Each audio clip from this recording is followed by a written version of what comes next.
We all know that there's two and only two ways to win a poker hand, right? Show down the best hand or get everybody else to fold before you get to a showdown. But did you know that there's three and only three ways to lose a poker hand? That's right. And in today's session, I demonstrate one of those ways. Ugh.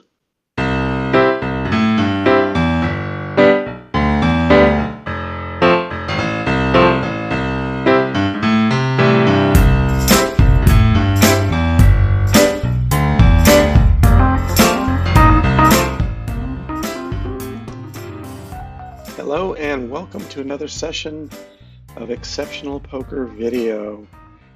Um, Playing some 25 NL Zone, and hopefully it's going to go okay. I just started a session, going to play for maybe 20 minutes, 25 minutes, my usual get in, get out kind of a thing. A little jet lagged. I'm in Hawaii right now on business. Everybody always gets jealous when I tell them I'm um, heading to Hawaii for business. I come out here about once a month on average, and it's a great place to vacation, no question about it. Not so great to live. It's a very expensive place to live. I've actually lived on the islands before, um, and it's a pretty rough place to work. Getting here, the commute is pretty rough. Took me about 18 hours door to door yesterday from where I live in southern Arizona to getting to the hotel here. It's just a long, long day. There's no direct flights from the city I live in, Tucson. And I ended up actually this time flying out of Phoenix. So I did a 2 hour drive to start the morning to get up to Phoenix. Had the wait for the plane there. Flew to San Francisco. Had a 5 hour layover in San Francisco, and then the 5.5 hour flight across the Pacific. And of course, the flight was delayed and yada yada. And it's just a long trip. But I'm here. I'm here for a total of 2.5 days, and then I'm returning tomorrow, basically. Um, so it's a what I call a flyby. I'm just out here for a couple of meetings and to solve a couple of problems. Um, uh, Went to the construction site. I had to fix a couple of problems up there that we've been having, and have some meetings tomorrow, and then I fly out. So it's just an out and back. There, the ace jack. I open raised. I got three bet there, and ace jack off is just not a strong enough hand to cold call there, which is what a lot of folks would do. So it's either a three bet or fold, and I chose to fold. Folding is always zero EV. Um, I don't think raising there or re-raising is actually plus EV, and that's why I ended up folding. So hard for this guy to continue or to have an ace in his hand because there's one on board, obviously. If he comes along, we have to be worried. But that's a pretty easy C bet.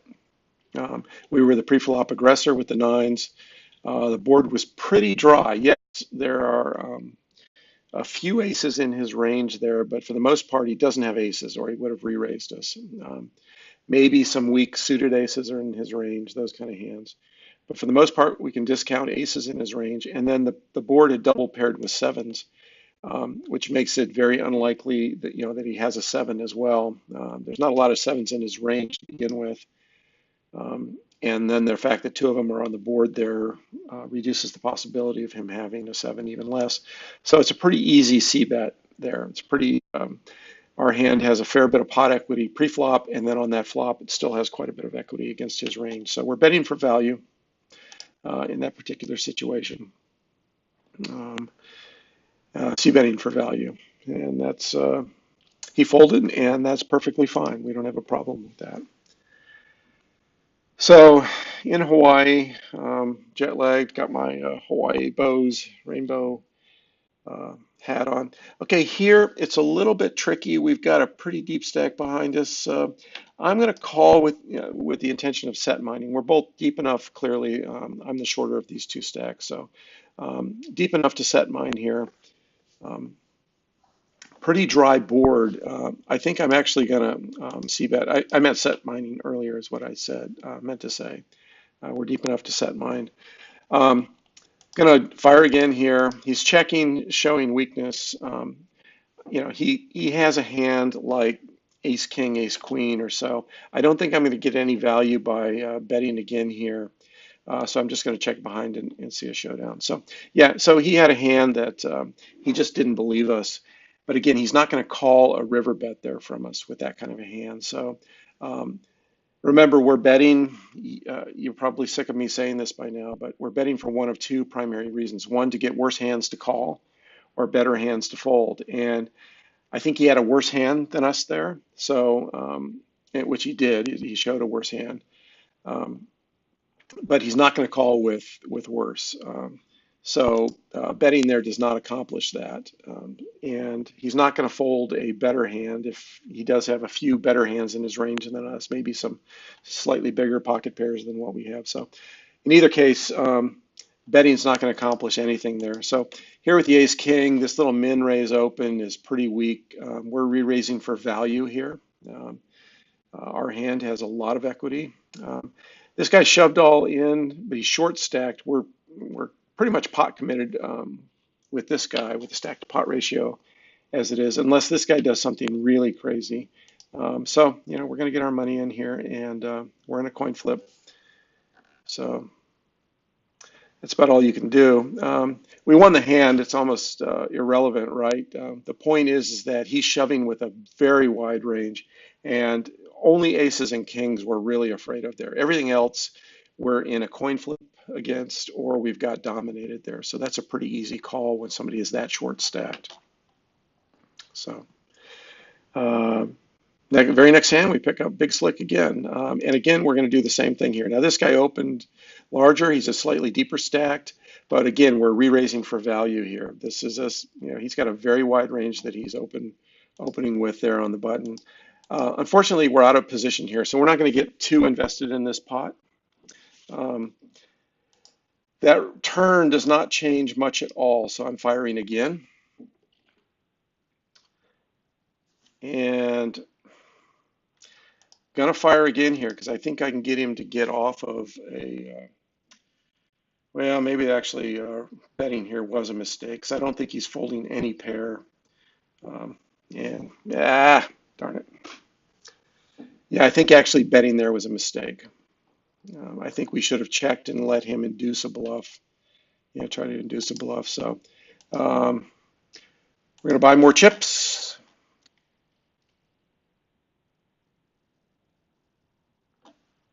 So I think that was a mistake. And so what you do when you make a mistake is you go back and you review it and you see what you could have done better. And I think their betting does not get worse hands to call. I think any pair is calling there via what they call the Beluga theorem, meaning nobody can ever fold it's Beluga or Zebo's theorem. I always forget which one, but basically the theorem states that nobody ever can fold a full house. And any pair there, the guy's not folding. And obviously any pair has us beat. Okay, so this is an interesting situation. I think we three bet here for value. This is, he's got a pretty wide range here in the cutoff opening. This guy is short stacked and made the cold call, so he's got a weaker range, and I think just three betting there is the right play. So, so anyway, nobody's folding a pair, which has us crushed on that, three of a kind on the board flop, and nobody's folding worse or calling. Nobody's folding better or calling with worse. I guess I am jet lagged.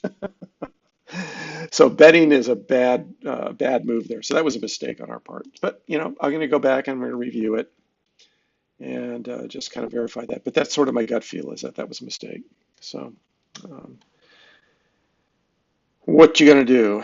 You got to remember there are basically three ways you can lose a poker hand. Just like there's two ways to win a hand. You can show down the best hand on the river, or you can get everybody else to fold. There's three ways to lose a hand. You can lose by bad beat, meaning you get your money in best and somebody sucks out on you and you lose the hand. That's called a bad beat. You can lose to a cooler, meaning I've got kings and you've got aces, and all the money goes in pre-flop, and that's just poker. Or we both flop sets, and your set's bigger than mine, and I end up losing that way. That's a cooler. That neither one of us played the hand poorly. That's just the nature of the randomness of the deal of the hands. And I'm going to get aces the next time that you have kings, and so those are going to even out. And then the third way of losing is bad play. You make a mistake. You get your money in bad. So let's look at all three of those. If it's a bad beat, that's actually a good thing. And this is a thing that people often struggle with, this concept of bad beats are good things. A bad beat, by its very definition, says that you got your money in good and your opponent didn't. He or she just got lucky. They sucked out. They went runner runner, or they got some crazy two outer and beat you. You got your money with ace king, and they called with ace jack, and they hit a jack on the river. Um, that's a bad beat, um, but you got your money in good, and that's all you can do in poker. You can't actually control the outcome of hands.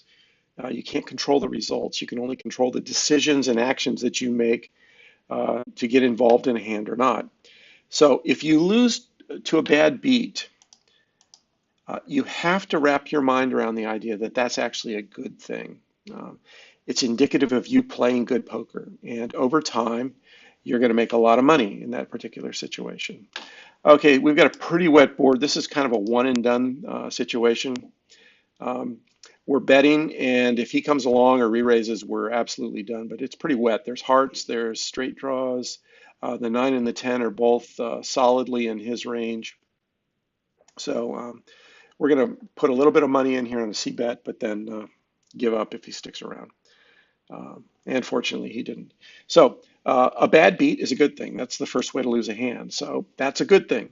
The second way to lose, which was a cooler, that's just poker, folks. If you lose, if you get kings and get all your money in, and somebody gets it in with aces and you lose, that's just poker. That's going to even out over time. And so that's all. In other words, losing that way is also not necessarily a good thing, but it's not a bad thing. It's sort of a neutral thing. Not a biggie. You got to be able to shake those things off too and say, shoot, that's just a cooler.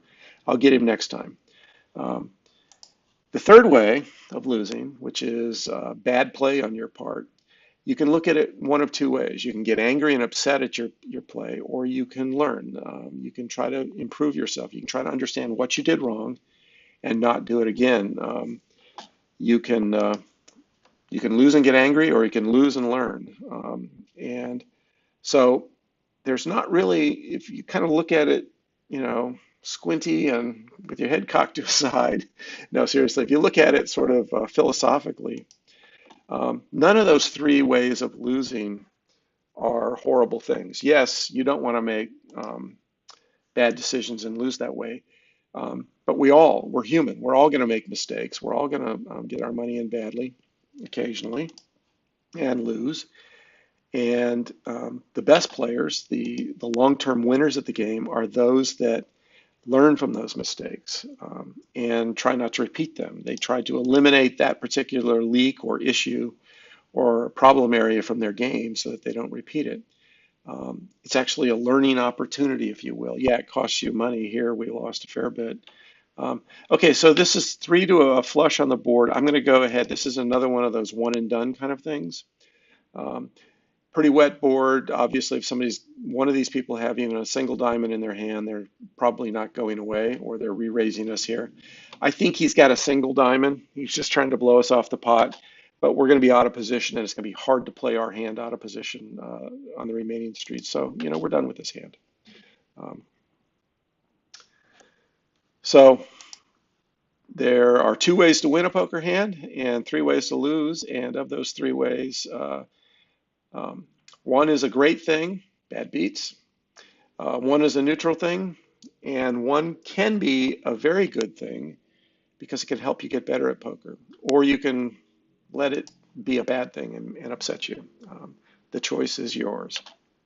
So Anyway, a little jet laggy, as I said. I was on all day up on the mountain at our construction site, dealing with a bunch of just nonsense personnel crap. For the most part, construction's going well, but a lot of human drama up there the past couple of weeks. So I came out to help solve some of that, and also had some other things. Okay, so this is a family pot. We were the pre-flop aggressor here. It's a pretty dry board. Okay, it's the only real cards we have to worry about are sets, fives and threes, or somebody's got a 10. Um, I'm firing one bullet into this. Folding, check folding here is perfectly fine too. Um, it's just dry enough of a board that I'm going to try this. And it worked in this particular case. If that 10 had been a jack, for example, or if the 5 or 3 had been, an 8 or a 9 or somewhat more connected there, I'm probably not firing a single bullet into that board as a C bet. But there it was just dry enough that people cannot continue unless they have a 10 or a set, basically. They're not going to have, a naked 5 or a naked 3 there. So continuation bet, a single bullet is the way to go there. If our hand improves on the turn, we pick up our hand gets some more equity, then we might consider another barrel, but that's a one and done situation. I'm going to fold the 9-7 off. Um, let's see what else is going on. Continue to work a little bit on my slides for the webinar this weekend that I'm doing on math, poker math with Sky Matsuhashi of Smart Poker Study. Really looking forward to that. It's been a great experience working on this. Sky is a great guy. He's really smart, really knows his poker. Very insightful. Can cut through sometimes my wordiness or my unclarity or non-clarity or unclearness. Good example right there. Um, and he can see right through it and says, I think what you mean to say is blah, or I think what you're trying to say here is blah. And so that's been very useful. But the really cool part about the whole process is that it's helped my game. It's absolutely helped my math skills getting ready to teach this session on math. This is a something that one of these phenomena that I've discovered in life. If you really want to learn something, write about it or teach it to somebody else or try to explain it to someone else. Um, there's no better way to learn a subject than to try to teach it to somebody else. I first learned this way back 35 years ago in college. Okay, so this is a funny one. Okay, so we got a under the gun open raise. We got somebody cold call, and then we got somebody three betting who's deep stacked, has to realize this person has a strong hand. I'm actually going to fold, and that sounds crazy to many of you here. Um, I think there's a very good chance that at least one of these people has a big pocket pair. Um, and there's a very good chance we're going to end up multi-way, and Ace King does not play well multi-way. Um, so four betting there is fine as well. But you know, folding cost me no money, and so I'm sitting out here because I want to see how this hand plays out.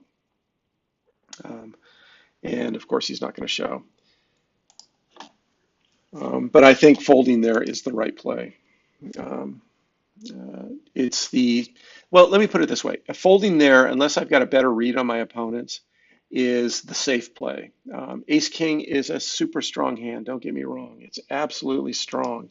But multi-way, which that particular hand was likely to go, Ace King loves to play heads up, does not love to play multi-way. And yes, it's only two opponents, but we're going to be out of position there against two of those opponents.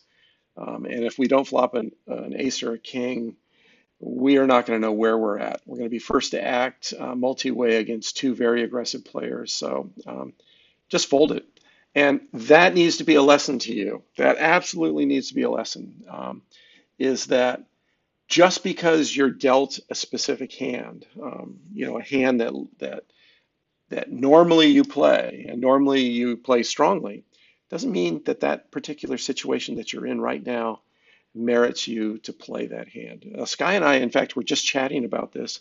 Um, he's doing the section on implied odds in our math webinar, and one of his comments on one of his slides, he's talking about a situation where you have a pair of fours, and you're considering a call based on implied odds. And his point on the slide is, okay, yes, there's some mathematical rules you can apply. In his case, he uses what's called the 20x rule. It's a little more conservative than I like. Personally, I like the 15 to 1 rule when employing implied odds in a set mining situation. Whatever, 20 to 1 is fine.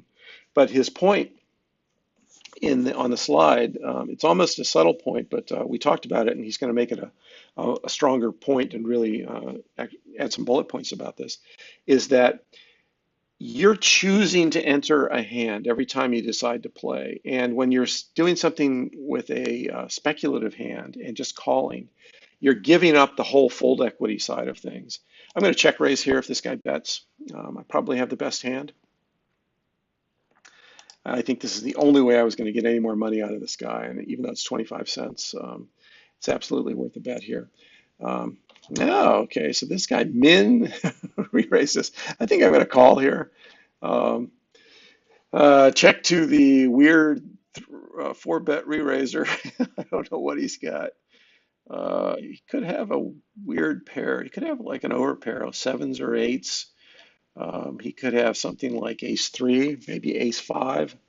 I'm going to call, actually. I think folding is the right play here, but I'm calling just to see what the heck this guy's got.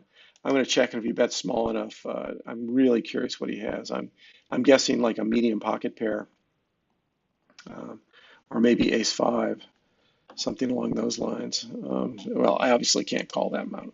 So that's a really bad reason to call in general, to see what the other guy has. If he's betting small enough, it can be plus EV actually to make that call. Because if you're going to end up at the same table with the same player for the next 3 hours, sometimes a small investment just to see what a player has and what kind of cards he's playing in that particular situation will pay off later, 2 hours later in the session. Do as I say, not as I do necessarily there, but or do as I say, not as I do. Anyway, where was I? I was talking about Sky and the whole idea of set mining with pocket fours. And his point is that just because you're getting 20 to 1, you're getting great, quote unquote, implied odds, meaning the effective stack size divided by the amount you've got to call. You're getting great odds there. It doesn't mean you have to call. You have to pick your battles in poker. And just like that ace king, you've got to evaluate every time the situation on its own merits in its own situation. The ace king is a little bit of a close call there, but we'd be out of position multi-way. And just because most of the time ace king is such a powerful hand and you're always 3-betting with it, doesn't mean you always 3-bet with it. There might be situations like that particular one where folding is a safer play. It cost me nothing to fold. It cost me nothing to fold. It was 0 EV. So anyway, the math webinar is coming along really good, and really learning math again. Okay, so we've got the idiot end of a straight draw. We do not have a spade. I'm going to fire one and done here. They can't continue unless they've got a spade, really. So that's a pretty profitable play. I was saying, I learned this lesson 35 years ago back in college.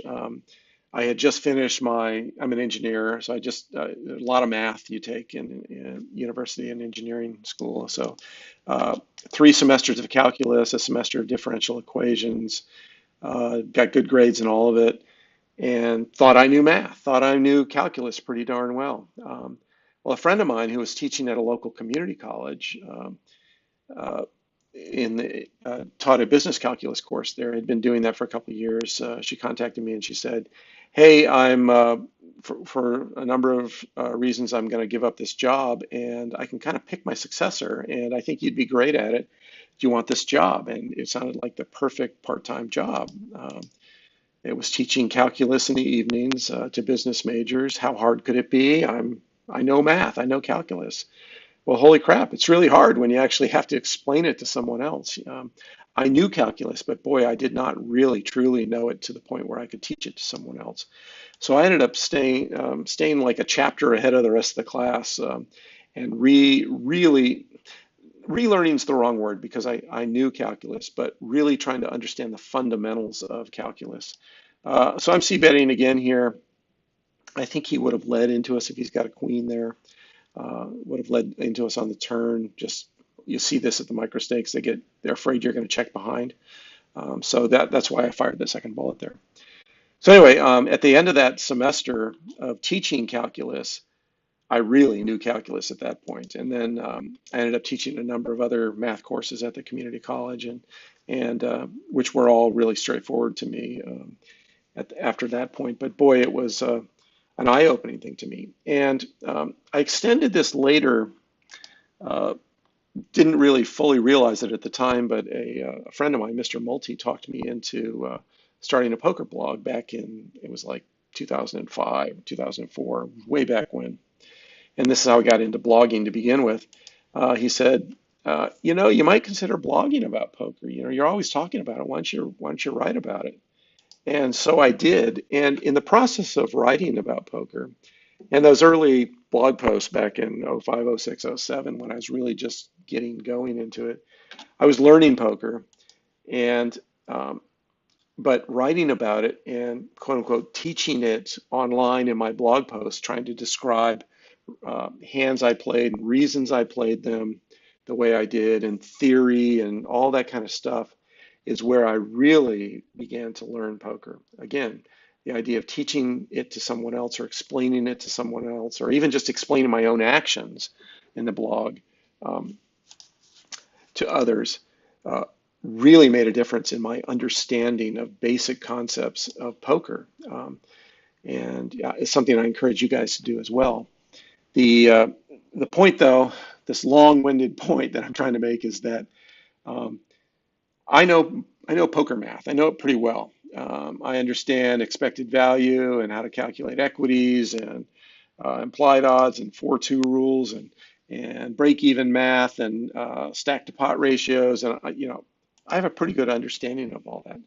But again, the process of actually getting it down into slides in a cohesive, logical, uh, entire lesson plan, if you will, that all hangs together and is accurate and is meaningful and helpful to somebody who's going to sign up for this course.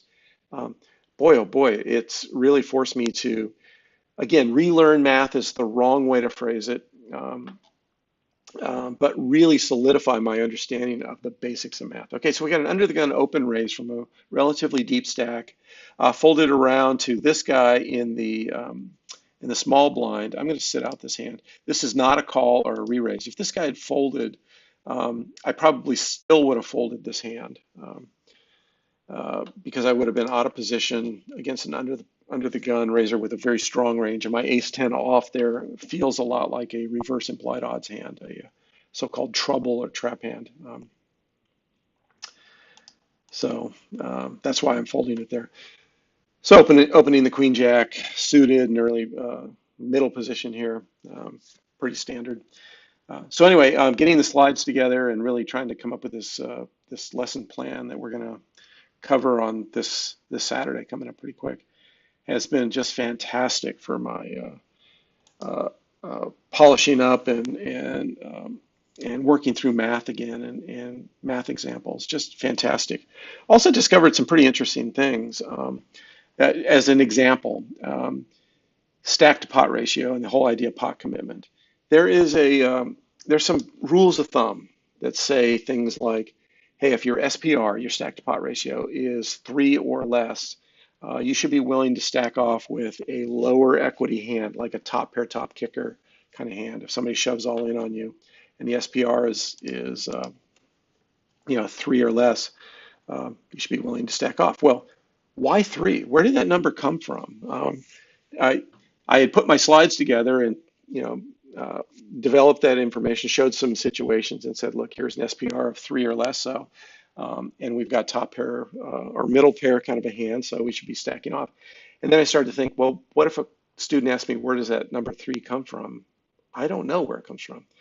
Well, I've got literally hundreds of poker books at home. It's one of my passions. I collect poker books. I went through every single one of them, looking for this particular answer. Couldn't find it anywhere.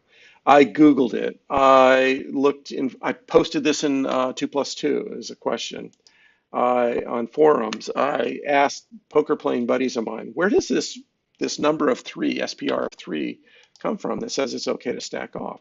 Nobody knew. Um, People who have posted on their own blogs or websites about the rule, when I contacted them, they're like, "It's the rule that everybody uses. It's obvious." Well, it's not obvious. Um, so this is a good example. Um, I'm not going to set up the next thing, um, of having to really truly understand something to be able to teach it. Most likely nobody's going to ask me where that comes from, but I actually worked through the math. I started with the expected value equation and and derived, if you will, a an answer to that question. And it's fascinating that uh, sometime in the future I'll post on my blog this expected value grid that I created of that that specifically has to do with pot commitment and stack to pot ratios. And it's absolutely fascinating. And when you look at this, there is a curve that runs right through this grid. Um, and the curve has a knee. Those of you that understand terminology of graphs and curves, where a curve bends, we call that a knee. And there is a very pronounced knee right at the point where SPR equals 3. It's just like, holy crap, this is real. Um, that number 3 comes from the expected value analysis. Great. Okay, so I've been disconnected from the poker server. Why is that? That's not a good thing. Okay, well, it kicked me out. So anyway, I think we're going to call this a day. We're going to call this quits. Not sure what happened there. I'm playing in a hotel room and I'm looking at the time and I think I have to sign up. This is one of those situations where you have to log in through their server every 24 hours. They give you a 24-hour window to use the internet. And I think literally 24 hours ago is when I first logged in. So this might have just kicked me out and asked for me to reboot. So that kind of sucks. Kind of an abrupt end. I think I was going to close this down anyway. So bear with me. Sorry about that. But my point is, getting back to the math thing, is that there's just a number of things that came out of preparation and preparing for this webinar that really helped my understanding of math. And I hope you guys sign up for it. I hope some of you decide to plunk down a few bucks and sign up for this. I think it's going to be really good. I think there's some really powerful stuff in here.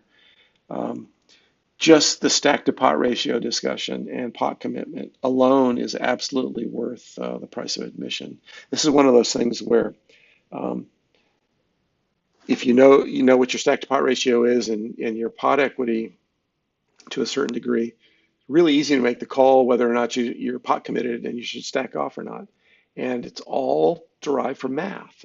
It's really pretty fascinating that pretty much everything, all the decisions in poker can be has a math component to it, is the way to say that. It has a huge math component. And preparing for this webinar with Sky has just re-emphasized to me just how important poker math is. It's one of those subjects that a lot of people are go, math, I don't want to hear about it, or oh, I hated math in school, or yuck, math, or hey, I'm a seat of the pants player, I don't need no stinking math. Well, all of those things are wrong. The math isn't hard. It's not yucky. It's pretty fascinating if you let it be, if you take that attitude. It's not hard. It's not going to just give you a headache and not millions of formulas and stuff. It's just some pretty basic stuff. Pot odds, implied odds, pot equity, fold equity, expected value, SPR, break-even math.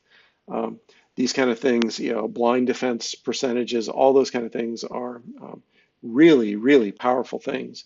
And if you're not employing math in your decisions, um, I can almost guarantee you that you're not ever going to be a long-term winning player. Yeah, you might have stretches where you play well and you're stumbling into the right play, or you're such a good hand reader that it makes up for the fact that you're not applying mathematics and evaluating your hand strength relative to your opponent's range, and you're stumbling into good decisions. Well, that's not a good way to play poker. The right way to play poker is actually systematically. There's a four-step process that every winning poker player, whether they realize it or not, use when they go through a hand. And we talk about that in the webinar. But step two of that four-step process is what we call the evaluation stage. This is where you evaluate the strength of your hand relative to the range you put your opponent on in step one. And you do that via math. You estimate your pot equity, you estimate your fold equity, and if you know those two things, you know expected value, and you can calculate whether calling with a draw is profitable. You can evaluate and estimate whether continuation betting or stealing or semi-bluffing or value betting or any of those things is actually profitable or not.